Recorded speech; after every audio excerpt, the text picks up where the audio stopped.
So in the last class we were discussed about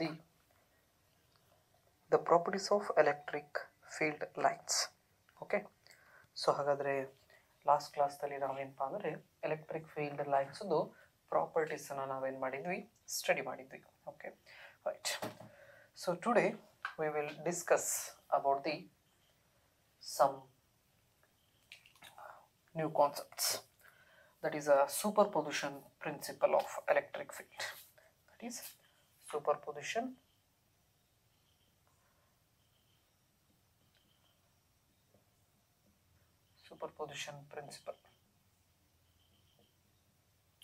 principle of electric field.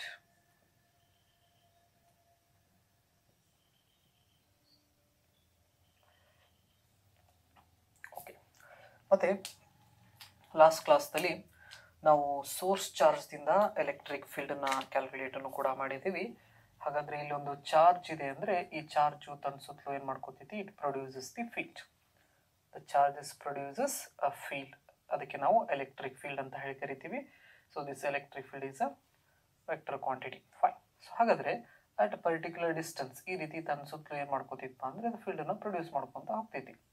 So ಹಾಗಾದರೆ ಒಂದು particular ಡಿಸ್ಟೆನ್ಸ್ದಲ್ಲಿ ಅಂದರೆ R ಡಿಸ್ಟೆನ್ಸಲ್ಲಿ ಒಂದು test ಚಾರ್ಜನ್ನು ತೊಗೊಂಬಂದಾಗ ಇಲ್ಲಿ electric ಫೀಲ್ಡನ್ನು ನಾವು E is equal to 1 divided by 4 pi epsilon naught, that is Q divided by R square ಅನ್ನೋ ಈಕ್ವೇಷನ್ಸನ್ನು ನಾವು ಮಾಡಿದ್ದೀವಿ. This is the expression of electric field due to the source charge. So ಹಾಗಾದರೆ ಇಲ್ಲಿ ತನಕ ನಾವೇನಪ್ಪ ಅಂತ ಹೇಳಿದರೆ ಲಾಸ್ಟ್ ಕ್ಲಾಸ್ದಲ್ಲಿ ಡಿಸ್ಕಷನ್ಸನ್ನು ಮಾಡಿದ್ವಿ. ಮತ್ತು ಈ ಎಲೆಕ್ಟ್ರಿಕ್ ಫೀಲ್ಡನ್ನು ನಾವು ಲೈನ್ಸ್ದಿಂದ ರಿಪ್ರೆಸೆಂಟೇಷನ್ನ ಮಾಡ್ತೀವಿ. ಹಾಗಾದರೆ ಆ ಲೈನ್ಸ್ದು ಪ್ರಾಪರ್ಟೀಸನ್ನು ಕೂಡ ನಾವೇನು ಮಾಡಿದ್ವಿಪ್ಪ ಅಂತ ಹೇಳಿದರೆ ಲಾಸ್ಟ್ ಕ್ಲಾಸ್ದಲ್ಲಿ ನಾವು ಡಿಸ್ಕಷನ್ಸ್ನ ಮಾಡಿದ್ವಿ. ಹಾಗಾದರೆ ಇಲ್ಲಿ ನೇಚರ್ಸ್ದಲ್ಲಿ ನಾವು ಒಂದೇ ಚಾರ್ಜಸ್ಸನ್ನು ನೋಡೋದಿಲ್ಲ. ಏನಪ್ಪ ಅಂದರೆ ನಂಬರ್ ಆಫ್ ಚಾರ್ಜಸ್ಸನ್ನು ಅಬ್ಸರ್ವ್ ಮಾಡ್ತೀವಿ. ಹಾಗಾದರೆ ಒಂದು ಚಾರ್ಜು ಒಂದು ಎಲೆಕ್ಟ್ರಿಕ್ ಫೀಲ್ಡನ್ನು ಪ್ರೊಡ್ಯೂಸ್ ಮಾಡಿದರೆ ಇನ್ನೊಂದು ಚಾರ್ಜು ಇನ್ನೊಂದು ಎಲೆಕ್ಟ್ರಿಕ್ ಫೀಲ್ಡನ್ನು ಪ್ರೊಡ್ಯೂಸ್ ಮಾಡ್ತೈತಿ. ಸೊ ಹಾಗಾದರೆ let us consider the two charges. So ಹಾಗಾದರೆ ಇಲ್ಲೊಂದು Q1 ಚಾರ್ಜ್ ಅಂತ ನಾನು ಕನ್ಸಿಡರ್ ಮಾಡ್ತೀನಿ, ನೆಕ್ಸ್ಟು ಈ Q2 ಚಾರ್ಜ್ ಅಂತ ಹೇಳಿ ಕನ್ಸಿಡರ್ ಮಾಡ್ತೀನಿ. ಓಕೆ. ಸೊ ಹಾಗಾದರೆ ಈ Q1 ಮತ್ತು Q2 ಚಾರ್ಜ್ ಏನು ಮಾಡ್ತೈತಿ, ತನ್ನ ಸುತ್ತಲೂ ಎಲೆಕ್ಟ್ರಿಕ್ ಫೀಲ್ಡನ್ನು ಪ್ರೊಡ್ಯೂಸ್ ಮಾಡ್ಕೋತೈತಿ. Let us consider a point P. This is the point P ಅಂತ ನಾವು ಹೇಳಿ ಕರಿತೀವಿ. ಹಾಗಾದರೆ ಈ ಪಾಯಿಂಟ್ P ಇರ್ತಕ್ಕಂಥ ಡಿಸ್ಟೆನ್ಸು ಎಲ್ಲಿಂದ ಈ Q1ದಿಂದ ಈ P ಪಾಯಿಂಟ್ ಇರ್ತಕ್ಕಂಥ ಡಿಸ್ಟೆನ್ಸನ್ನು ನಾವು R1 ಅಂತ ನಾನು ತಗೋತೀನಿ. Where R1 is the distance between Q1 and point P. Next ಈ Q2 ಮಧ್ಯೆ ಇರ್ತಕ್ಕಂಥ ಡಿಸ್ಟೆನ್ಸ್ನ R2 ಅಂತ ನಾನು ತಗೋತೀನಿ. That is the distance between what, Q2 and point P.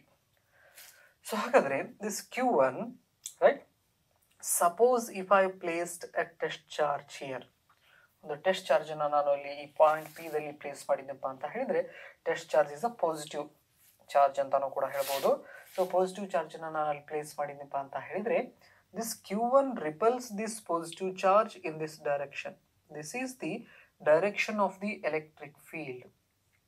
This is due to Q1 ಅಂತ ನಾವು ಕರಿತೀವಿ. ಸೊ ಇದಕ್ಕಂದರೆ ಇದು ಪ್ಲಸ್ ಚಾರ್ಜ್ ಇರೋದ್ರಿಂದ ಈ ಪ್ಲಸ್ ಚಾರ್ಜು ರಿಪಲ್ಸಿವ್ ಫೋರ್ಸ್ನ ಎಕ್ಸ್ಪೀರಿಯನ್ಸ್ ಮಾಡ್ತೈತಿ. ಈ ಫೋರ್ಸ್ದು ಡೈರೆಕ್ಷನ್ನೇ ಎಲೆಕ್ಟ್ರಿಕ್ ಫೀಲ್ಡ್ದು ಡೈರೆಕ್ಷನ್ ಆಗಿರ್ತೈತಿ ಅಂತ ನಾವು ಲಾಸ್ಟ್ ಕ್ಲಾಸ್ದಲ್ಲಿ ಡಿಸ್ಕಷನ್ನ ಮಾಡೀವಿ. ಓಕೆ. ಸೊ ಹಾಗಾದರೆ the direction of this electric field is along the line joining the Q1 and this point P. Okay. ಹಾಗಾದರೆ ಈ Q2 ಈ ಟೆಸ್ಟ್ ಚಾರ್ಜನ್ನ ಈ ಡೈರೆಕ್ಷನ್ಸ್ದಲ್ಲಿ ಏನಪ್ಪ ಅಂತ ಹೇಳಿದರೆ ರಿಪಲ್ಷನ್ಸನ್ನು ಮಾಡ್ತೈತಿ. This is the electric field due to this Q2 charge. ಹಾಗಾದರೆ ಈ P ಪಾಯಿಂಟ್ ಮೇಲ್ಗಡೆ ಎಷ್ಟು ಎಲೆಕ್ಟ್ರಿಕ್ ಫೀಲ್ಡ್ ಆ್ಯಕ್ಟ್ ಆಗ್ತಾ ಇದಾವಪ್ಪ ಅಂದರೆ 2 ಎಲೆಕ್ಟ್ರಿಕ್ ಫೀಲ್ಡ್ ಆ್ಯಕ್ಟ್ ಆಗ್ತಾ ಇದ್ದಾವೆ. ಸೊ ಹಾಗಾದರೆ ದ ರಿಸಲ್ಟೆಂಟ್ ಎಲೆಕ್ಟ್ರಿಕ್ ಫೀಲ್ಡನ್ನು ನಾವು ಈ ಪ್ಯಾರಲೋಗ್ರಾಮ್ ಲಾ ಆಫ್ ವೆಕ್ಟರ್ ಅಡಿಷನ್ಸ್ದಿಂದ ನಾವೇನು ಮಾಡ್ಬೋದು, ಫೈಂಡ್ ಮಾಡ್ಬೋದು. ಸೊ ಹಾಗಾದರೆ the resultant vector gives the net electric field. Net electric field or resultant electric field ಅಂತ ನಾವು ಕರಿತೀವಿ. ನೆಟ್ ಎಲೆಕ್ಟ್ರಿಕ್ ಫೀಲ್ಡ್ ಅಥವಾ ರಿಸಲ್ಟೆಂಟ್ ಎಲೆಕ್ಟ್ರಿಕ್ ಫೀಲ್ಡ್ ಅಂತ ನಾವು ಹೇಳಿ ಕರಿಬೋದು ಇದಕ್ಕೆ. ಓಕೆ. ಅಥವಾ ಅದನ್ನು ನಾವು E ಅಂತಾನು ಕೂಡ ಹೇಳ್ತೀವಿ. So this is the sum of what, that is electric field due to Q1 plus electric field due to Q2 ಅಂತ ಹೇಳಿ ಕರಿತೀವಿ. ಹಾಗಾದರೆ ಈ ಸ್ಟೇಟ್ಮೆಂಟನ್ನು ನಾವು ಹೆಂಗೆ ಹೇಳ್ಬೋದಪ್ಪ ಅಂತ ಹೇಳಿದರೆ the net electric field at any point due to the number of charges is equal to the vector sum of electric field due to the individual charges. So ಹಾಗಾದ್ರೆ ಸ್ಟೇಟ್ಮೆಂಟ್ ಅನ್ನು ಏನಂತ ಹೇಳ್ಬೋದು, the resultant electric field at any point, right, of number of charges is equal to the electric field due to the individual charges. Vector sum of what? Electric field due to the individual charges. ಹಾಗಾದ್ರೆ statement ಏನು ಬರಬಹುದು, the resultant electric field at a point due to number of charges is the vector sum of all the electric fields due to the number of charges. Okay, so hagadre let us consider here the q1, q2, q3, qr, that is q1, q2, q3, q4 and so on, that is qn.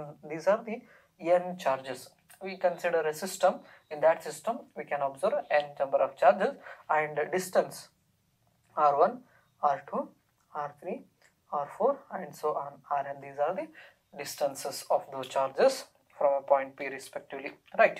So ಹಾಗಾದ್ರೆ ನಮಗೆ electric field ಅನ್ನು ಬರೆಯೋದು ಗೊತ್ತಿದೆ, ಏನು ಒಂದು source charge ದಿಂದ point P ಇರತಕ್ಕಂತಹ ಏನು ಎಲೆಕ್ಟ್ರಿಕ್ ಫೀಲ್ಡ್ ಎಷ್ಟು. ಹಾಗಾದ್ರೆ ಮೊದಲನ ಏನು ಬರ್ತೀನಪ್ಪ ಅಂತ ಹೇಳಿದ್ರೆ electric field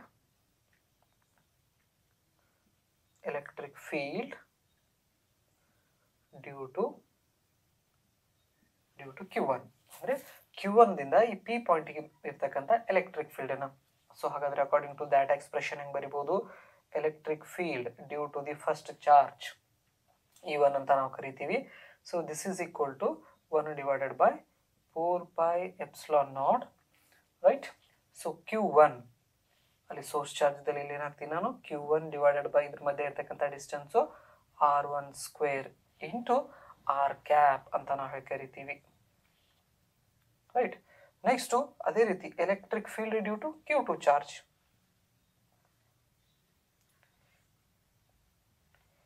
electric field due to q2.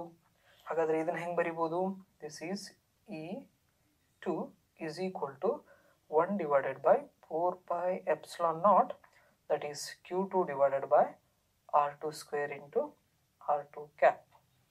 So this is equation number 1 and equation number 2, right? So ಇದೇ ರೀತಿ ಏನಪ್ಪಾ ಅಂತ ಹೇಳಿದ್ರೆ we can write the electric field due to, that is n number of charges ಅಂತ ನಾವು ಕರಿತೀವಿ. So ಹಾಗಾದ್ರೆ electric field due to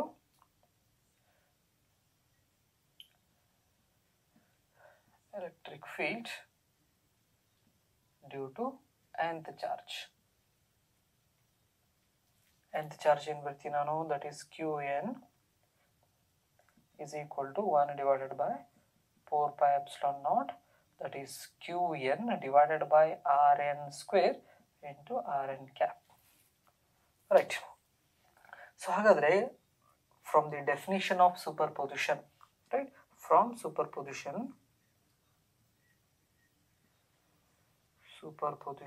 principle, so hagadre superposition principle ಏನು ಹೇಳ್ತೈತಿ, the net electric field is equal to the vector sum of electric field due to the individual charges, right? This is the electric field due to first charge, second charge, electric field due to third charge and so on, electric field due to nth charge ಅಂತ ನಾವು ಕರಿತೀವಿ. Okay, so ಹಾಗಾದ್ರೆ ನಮಗೆ ಈ equations ಗೊತ್ತಿದ್ದಾವೆ, electric field due to the first charge, second charge and third charge ಅಂತ ನಾವು ಕರಿತೀವಿ. ಅದ್ರ ವ್ಯಾಲ್ಯೂಸ್ ಅನ್ನು ಸಬ್ಸ್ಟಿಟ್ಯೂಟ್ ಮಾಡ್ಕೊಂತ ಹೋಗ್ತೀನಿ ನಾನು ಇಲ್ಲಿ. therefore 1 divided by 4 pi epsilon naught q1 divided by r1 square into r1 cap. This is the electric field due to the first charge. ಅದೇ ರೀತಿ electric field due to the second charge, 1 divided by 4 pi epsilon naught q2 divided by r2 square into r2 cap. This is what electric field due to the second charge, plus so on. So last nth term ಏನು ಬರಿಬಹುದು ನಾವು, 1 divided by 4 pi epsilon naught, that is qn rn square rn cap ಅಂತ ಹೇಳಿ ಕರಿತೀವಿ. This is the electric field due to the nth charge ಅಂತ ಹೇಳ್ತೀವಿ.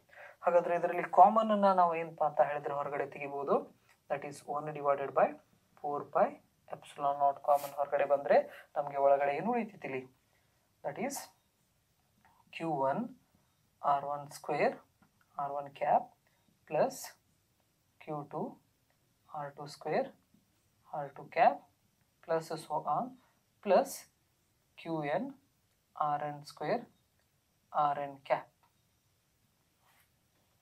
ಹೌದಾ? ಹಾಗಾದರೆ ಇದನ್ನು ಸಮೇಷನ್ಸ್ನ ಯೂಸ್ ಮಾಡಿ ಹೆಂಗೆ ಬರಿಬೋದಪ್ಪ ಅಂದರೆ that is 1 divided by 4 pi epsilon naught summation I is equal to 1 to I is equal to n, that is Qi divided by Ri square into Ri cap. So this is what, this is the resultant electric field. ಇದನ್ನು ನಾವೇನಂತ ಕರಿತೀವಿ ಅಂದರೆ resultant electric field ಅಂತ ಹೇಳಿ ಕರಿತೀವಿ ನಾವು, right? So ಹಾಗಾದರೆ super position principal ಏನು ಹೇಳ್ತೀವಪ್ಪ ಅಂತ ಹೇಳಿದರೆ the net electric field at any point due to the number of charges is equal to the vector sum of the electric field due to the individual charges. This is the statement of this superposition of electric field anta heli karitevu ನಾವು, right?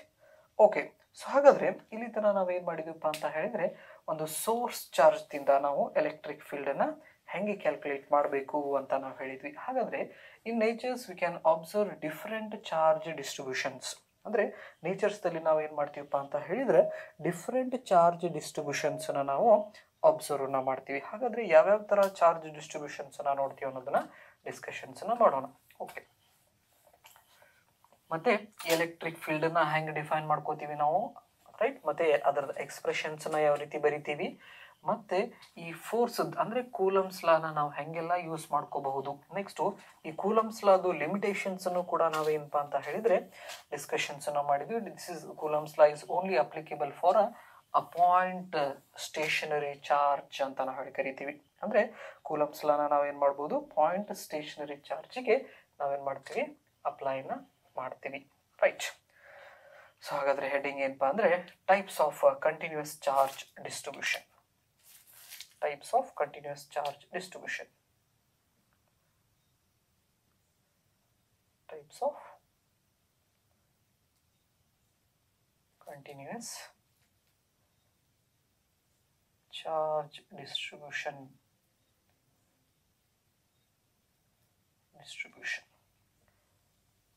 Okay, so ಅದರಲ್ಲಿ ಮೊದಲನೇದು ಏನಪ್ಪ ಅಂತ ಹೇಳಿದರೆ that is a point charge. The first one is point charge.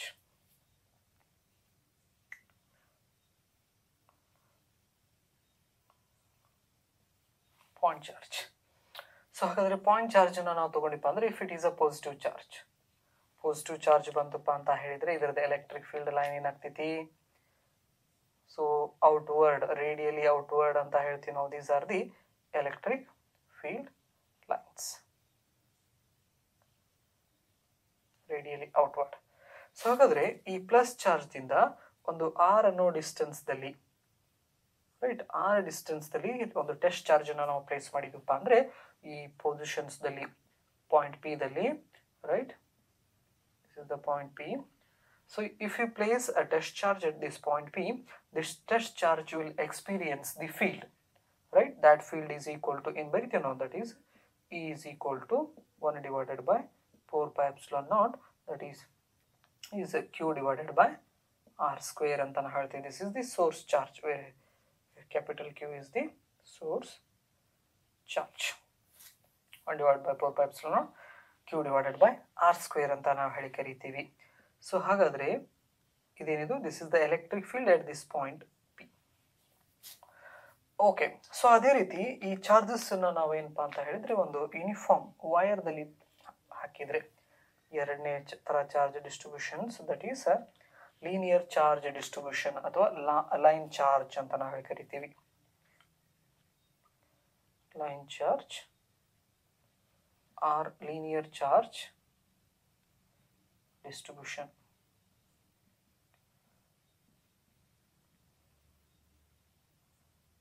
Linear charge distributions.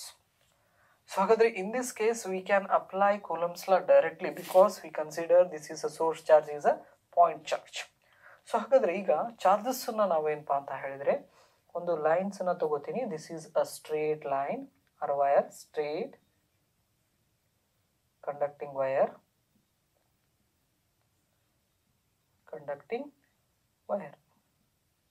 okay. So right, so ಹಾಗಾದ್ರೆ ಇದರದ length ಅನ್ನು ನಾವು L ಅಂತ ತಗೋತೀವಿ, where L stands for what? Length of conductor, length of conductor ಅಂತ ನಾವು ಕರಿತೀವಿ. Okay right. So ಹಾಗಾದ್ರೆ ನಾವು ಇದ್ರೊಳಗಡೆ ನಾವು ಚಾರ್ಜಸ್ ಅನ್ನ ನಾವು ಪ್ಲೇಸ್ ಮಾಡಿದೀವಪ್ಪ ಅಂತ ಹೇಳಿದ್ರೆ ಏನಾಗ್ತೈತಿ, ಚಾರ್ಜಸ್ ಈ ವೈರ್ದಲ್ಲಿ ಯೂನಿಫಾರ್ಮ್ ಡಿಸ್ಟ್ರಿಬ್ಯೂಷನ್ಸ್ ಅನ್ನ ಎಕ್ಸ್ಪೀರಿಯನ್ಸ್ ಮಾಡ್ತೈತಿ ಈ ತರ. ಹಾಗಾದ್ರೆ ಇಲ್ಲಿ ಎಲೆಕ್ಟ್ರಿಕ್ ಫೀಲ್ಡ್ ಲೈನ್ಸ್ ಹೆಂಗ್ ಬರ್ತಿತ್ತಪ್ಪ ಅಂತ ಹೇಳಿದ್ರೆ ಈ ತರ ಎಲೆಕ್ಟ್ರಿಕ್ ಫೀಲ್ಡ್ ಲೈನ್ಸ್ ಅನ್ನು ನಾವು ಅಬ್ಸರ್ವ್ ಮಾಡ್ತೀವಿ. ಸೊ ಇದು ಯಾವ ತರ ಅನ್ನೋದನ್ನ ರೆಗ್ಯುಲರ್ ಕ್ಲಾಸ್ ದಲ್ಲಿ ನಾನು ಡಿಸ್ಕಷನ್ಸ್ ಅನ್ನ ಮಾಡ್ತೀನಿ ನಿಮ್ಮ ಹತ್ರ. ಈ ತರ ಏನಪ್ಪಾ ಅಂತ ಹೇಳಿದ್ರೆ ನಮಗೆ ಎಲೆಕ್ಟ್ರಿಕ್ ಫೀಲ್ಡ್ ಲೈನ್ಸ್ ಸಿಗ್ತಿದೆ.